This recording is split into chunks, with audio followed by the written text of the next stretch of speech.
let's talk about options. The options that you have once you graduate from high school. You have post-secondary options.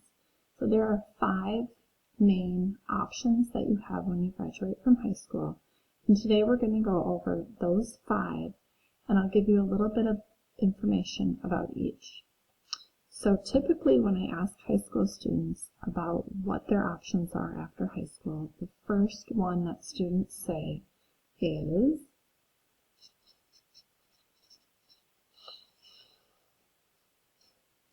college. So there are 2 different types of colleges. We have community colleges, which I'll shorten as CC, and we have universities.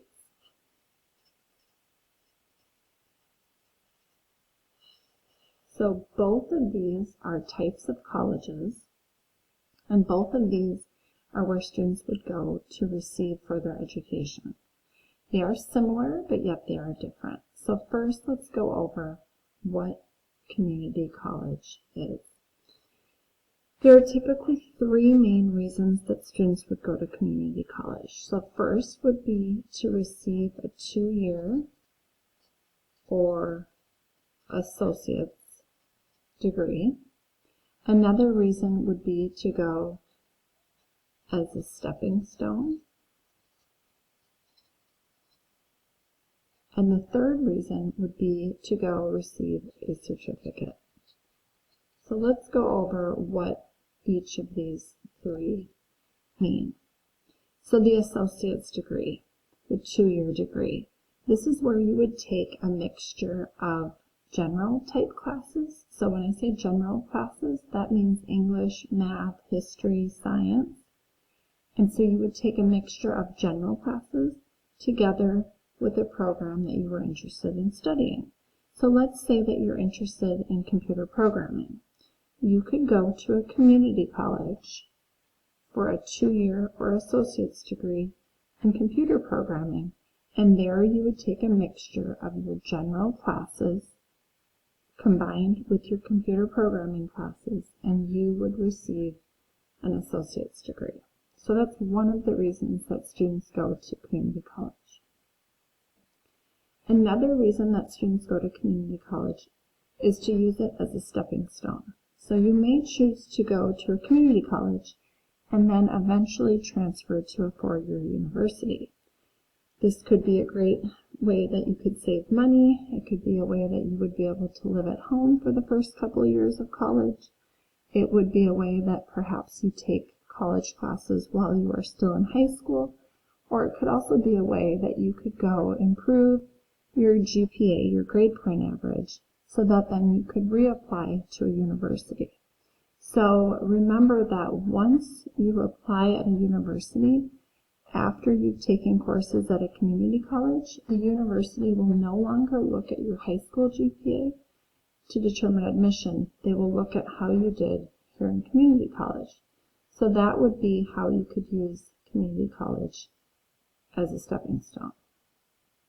The third reason that you would go to a community college would be to take advantage of one of the many certificate programs that they offer. Different community colleges offer different certificate programs, but these certificate programs are unique and they're different from an associate's degree because the certificate program does not require you to take any of those general classes. So for a certificate program, you would not take English, math, history, science.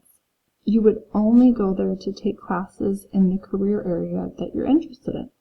So let's say that you're interested in receiving a certificate in graphic design. The only classes you would take at the community college would be graphic design classes.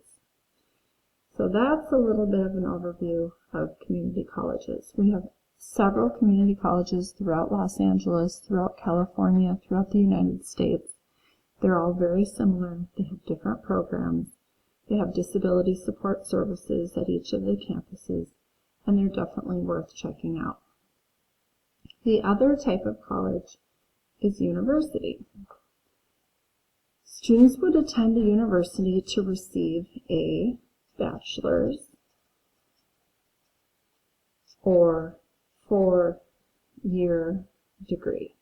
So different from community college because you would go there for a longer period of time. This degree that you would receive at the university, the bachelor's degree, would be a mixture, again, like the associate's degree. It would be a mixture of your general classes, so the English, math, history, science, together with the major that you would like to study. So let's say you're interested in journalism. You would take a mixture of the English, math, history, general classes, together with your journalism classes, and at the end of approximately 4 years, maybe longer, maybe less, you would receive the bachelor's degree. One of the other differences between a university and community college is that it's often typically more difficult to get into a university because most universities require that you take the SAT or the ACT test.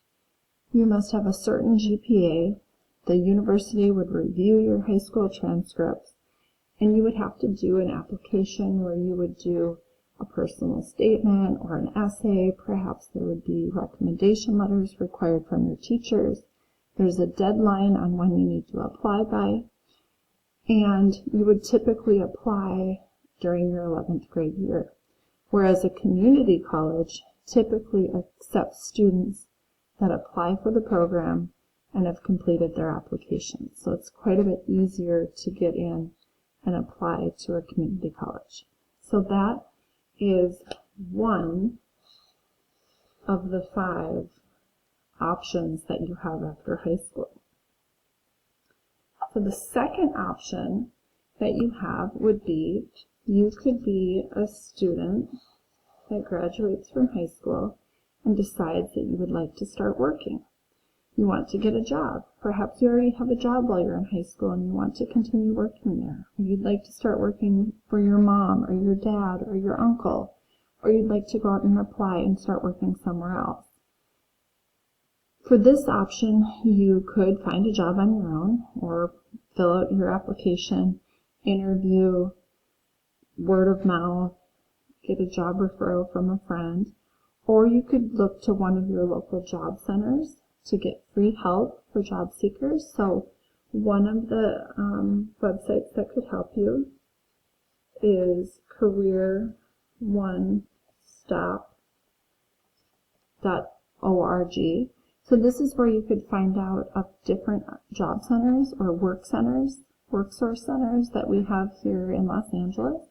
Or another option that could help you is an agency called the Department of Rehabilitation. And both of these would be resources that you could look to if you need help finding a job. But this can be a good option for students after high school as well. The third option would be to receive vocational training. So oftentimes when I ask students about their options after high school, this is the one that is typically overlooked. Students would choose vocational training if you would be a student that would want to start working as soon as possible, but perhaps you want to receive more income than just minimum wage, or you want to learn a specific skill or a training in a specific career area. Vocational training would be for you. So like the option of the certificate up above, vocational training is very similar. So you would not take any general type classes, so no English, math, history, anything like that, but you would enroll in an occupational center or a skills center, or there are also some private school options, but you would take hands-on classes towards a program of your choice. So examples of vocational training programs would be things like cosmetology, construction, pharmacy technician, a medical assistant, an auto mechanic, auto body, security guard, many more. And students would only take classes towards those programs that you study. So if you sign up for the cosmetology program, when you report to the occupational center, skills center, or the private school every day, or whatever days that they're operating, you would only take classes about cosmetology. So all day, every day would be cosmetology, would not have the English, math, history, science. These programs are typically 1 semester, or some do go up to about 2 years, depending on the program that you do. Here in LA, our school district, LAUSD, has several occupational and skill centers with hundreds of classes available. As I mentioned earlier, private schools often have vocational training programs as well, but please be careful when you're looking into these options, as they are typically much more expensive.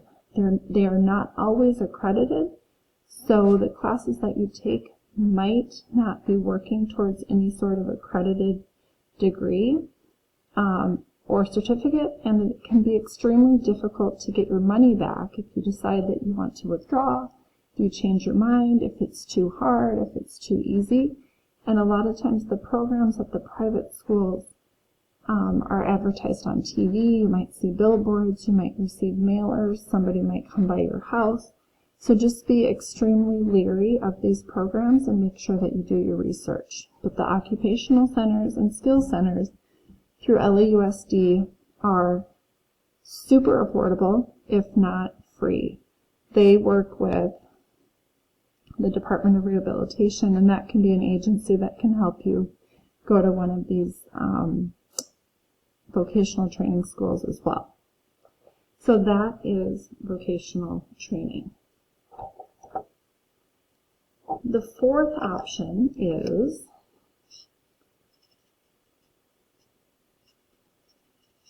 the military. So here in the United States, we have the military. There's 6 different branches of the military. We have the Army, the Navy, the Marines, the Air Force, the Space Force, and the Coast Guard. So a quick Google search will put you in touch with the local recruiter, and they can explain their process, the eligibility requirements, and the commitment that you will have to put in to join the military. Military could be a great option for students that are seeking the stability of the military for their training, the pay, the housing, and the sense of community that you could get from spending a great deal of time with some of the same people. So look into the military if that's something that you think that you're interested in. The last option, you might be wondering, what other options do I have? And I hope that you can't think of the last option. But I'm going to put it on here because unfortunately some of our students do end up doing this option. I'm going to write it super small because I don't want anyone to choose this option. So that would be doing nothing. So I don't want you to focus too much on it, but basically this would be a student that would finish high school, have no plan in place, you never met with your transition teacher, you never met with your college counselor, you never worked with teachers on coming up with your plan for after high school. And these would be the students that would wind up spending time with other students who are also doing nothing, and it doesn't normally end up going very well. Please avoid this option. Please plan ahead. Please research your options. So these are the 5 options: college, work, vocational training, military, or nothing. For more information on any of these options, please reach out to your transition teacher. They can help explain each of these to you and help point you in the right direction.